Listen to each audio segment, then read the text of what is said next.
Dice, hijitos míos, versículo 1 otra vez del capítulo 2 de Primera de Juan, hijitos míos, estas cosas os escribo para que no pequéis. Y si alguno hubiere pecado, abogado tenemos para con el Padre, a Jesucristo el justo. Y Él es la propiciación por nuestros pecados, y no solamente por los nuestros, sino también por los de todo el mundo. Y en esto sabemos que nosotros le conocemos, guardamos sus mandamientos. Ahí terminamos el devocional pasado, solo el versículo 1, Jaime, no profundizamos más por lo del tiempo, son devocional que estamos haciendo, pero ahí entramos con el versículo 2. Ya hablamos de que Juan escribe esta carta con un propósito para ayudar a estos hermanos que él con mucho amor le dice hijitos que están esparcidos en un terreno amplio ahí en Asia, si no estoy equivocado. Y después le dice Juan, esto es una herramienta para ayudarlos a no pecar y les doy una esperanza, tienen un propósito. Pero Jesús, el abogado, va a ayudarles a cumplir lo que hablamos en devocionales anteriores, que era limpiar, confesar nuestros pecados. Pero este versículo 2 comienza con una palabra a lo mejor que no es muy conocida por muchos hermanos. Dice, y Él, hablando de Cristo, es la propiciación por nuestros pecados. Esa palabra, Jaime, propiciación. Mire, hay un día al año Ajá. que el sumo sacerdote de los judíos entraba tras el velo. La mayoría de los cristianos han escuchado de día de expiación. La palabra propiciación es igual, está sacado del mismo raíz, ¿ok? Expiar y propiciar es la misma cosa. ¿Qué hizo el sumo sacerdote?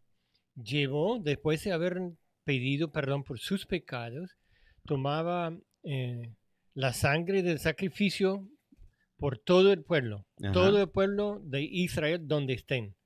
Los que pudieron llegaron a Jerusalén para estar allí para la fiesta.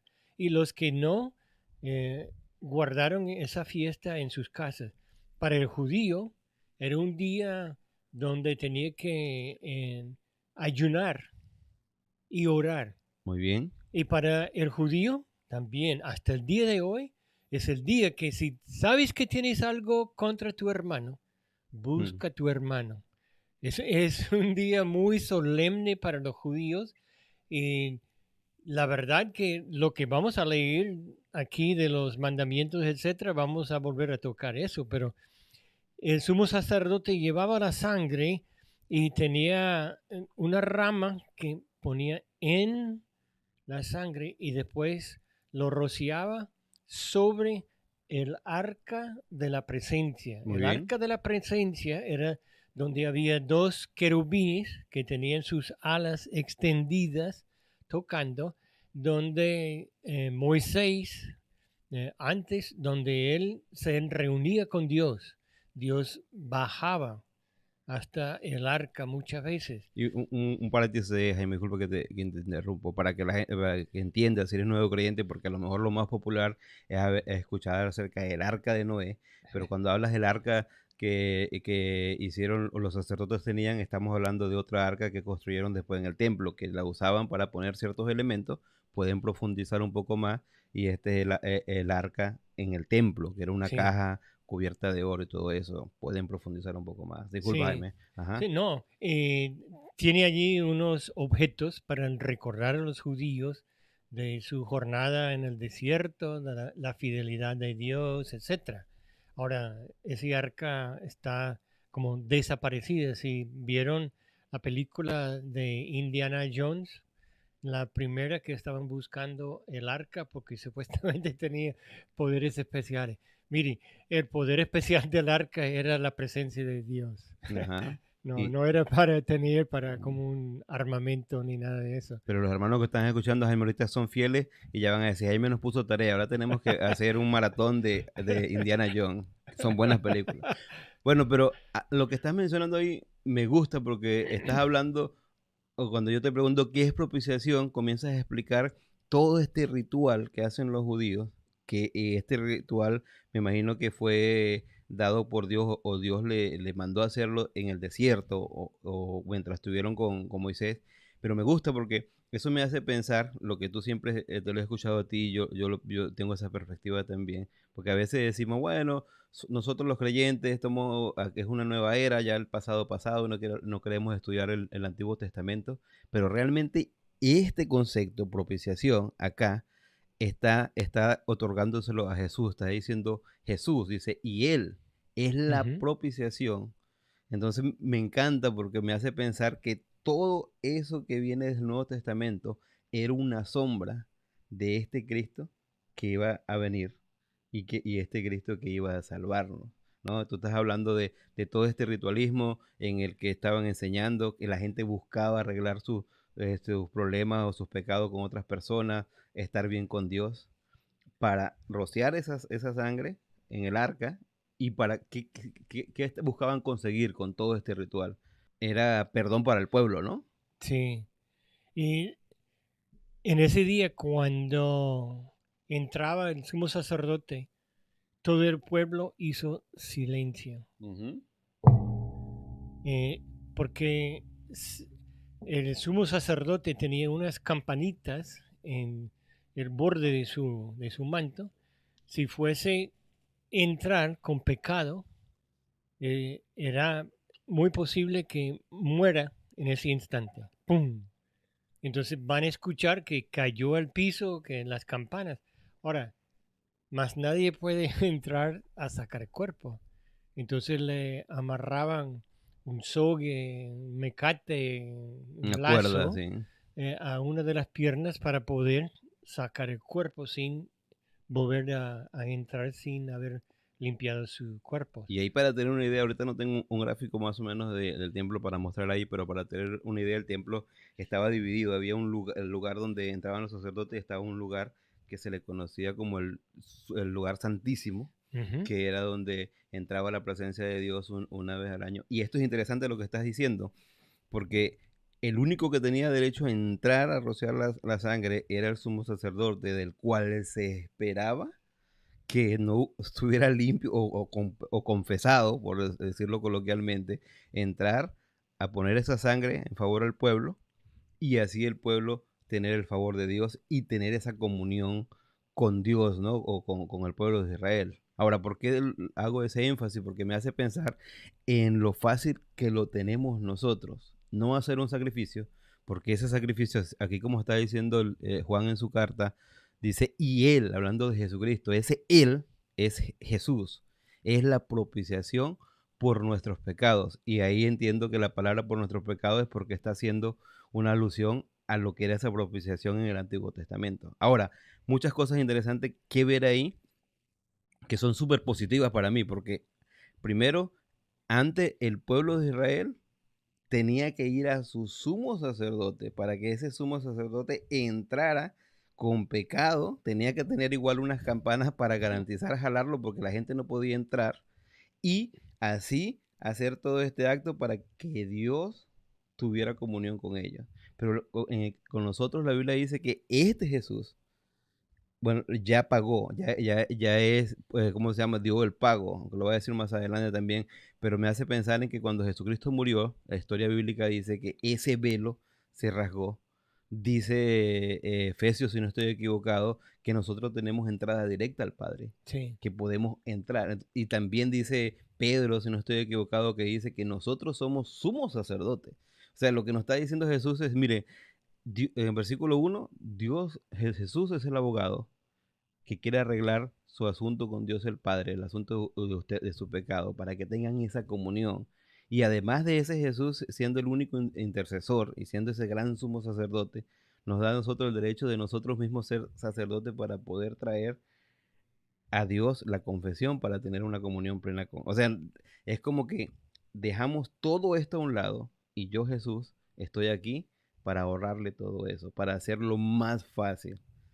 Aunque no estoy diciendo que la vida cristiana es súper color de rosa, pero sí nos da esa facilidad o esa propiciación de la que está hablando, todo ese tecnicismo, pero en la vida práctica nos está diciendo para que tengan comunión conmigo, ¿no? Ujú. Dice, dice que Él es la propiciación por nuestros pecados, pero solamente por los pecados de la iglesia. ¿Qué dice el versículo? Y no solamente por los nuestros, sino también por por lo los de de todo el mundo. todo el mundo. Interesante, ¿no? Mire, y esa parte, ese pequeño parte de ese versículo 2 ha causado muchas peleas Esa es la en pregunta. muchas denominaciones. ¿Sabe que hay un grupo de cristianos que dicen que al final, ahorita los pecadores, los que no quieren recibir a Cristo, sí van a sufrir, van al infierno, pero al final, siendo que la sangre de Cristo es para todo el mundo, ellos también van a ser levantados para estar con Dios por toda la eternidad. Entonces, pero también abre una pregunta, ¿no? O para mí que dice, cuando dice, y no solamente por los nuestros, sino también por los de todo el mundo, está hablando de que Jesús ya perdonó a todo el mundo y ya o sea, salvación Sí, universal. Bueno, no salvación universal como tal, pero sí una salvación ofrecida a todo aquel que pone su fe en Cristo.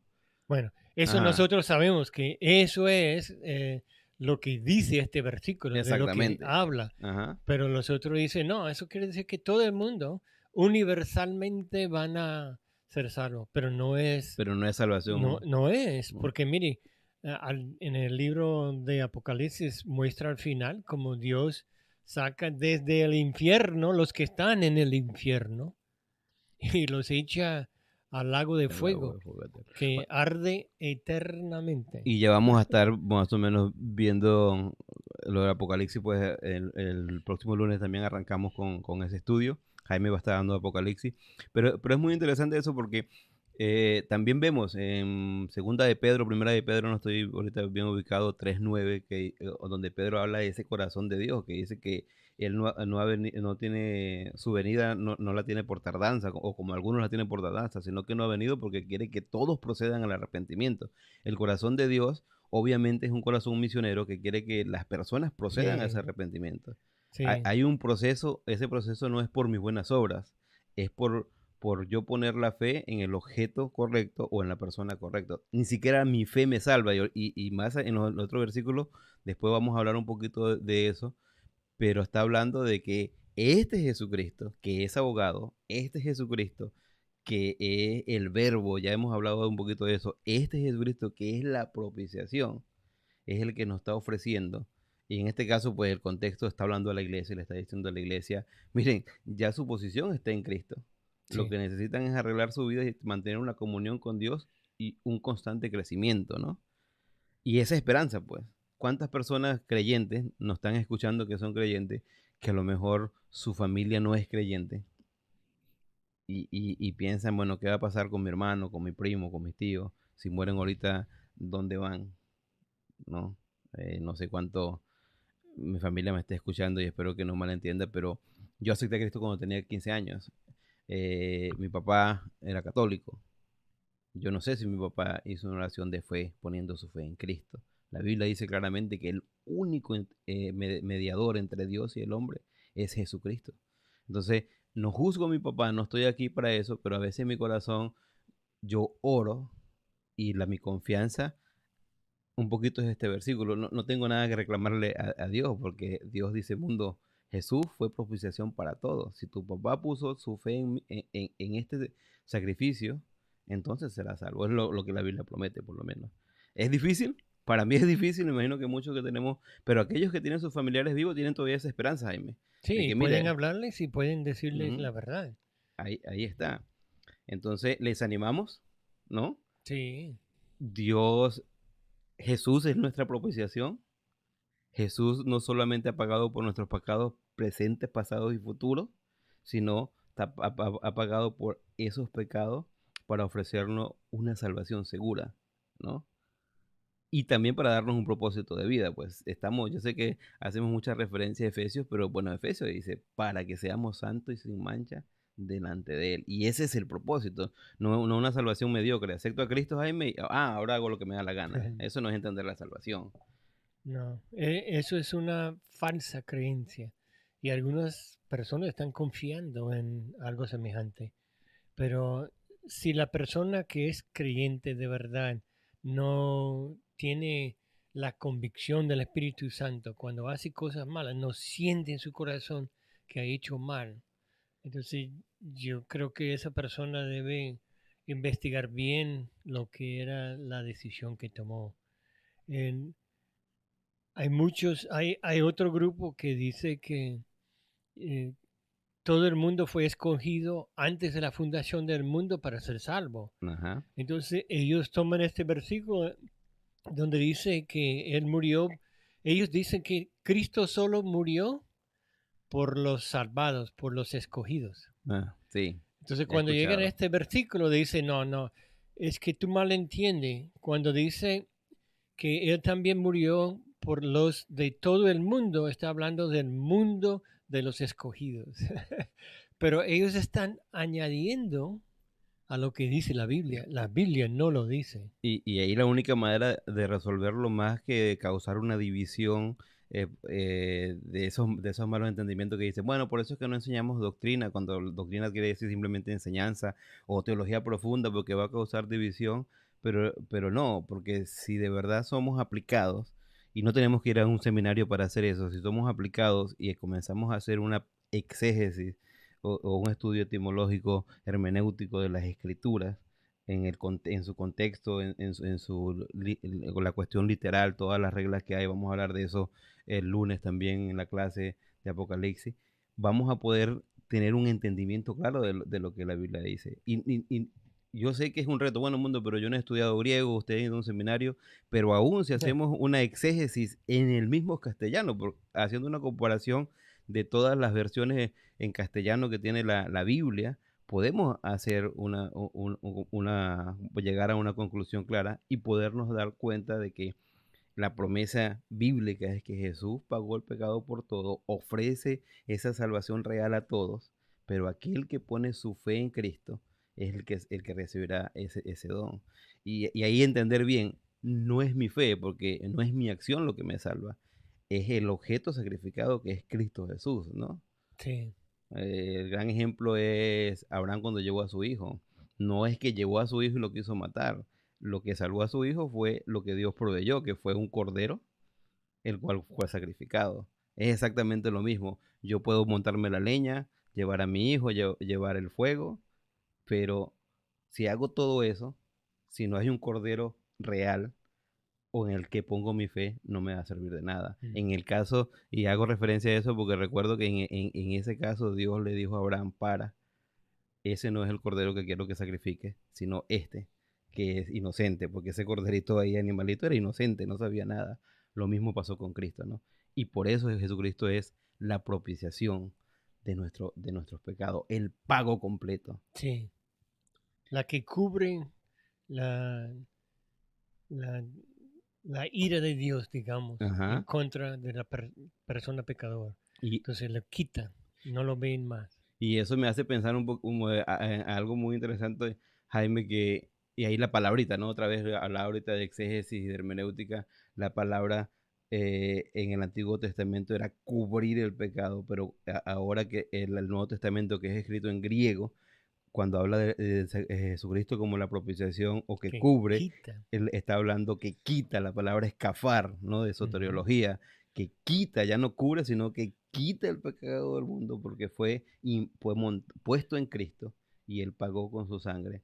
Bueno, eso es lo que me anima de este devocional, Jaime, Ajá. porque me hace pensar en toda la tarea que debo hacer para profundizar en la palabra y lo que Dios me da en un pasaje bíblico pequeño, la gran promesa, ¿no? A todos nosotros.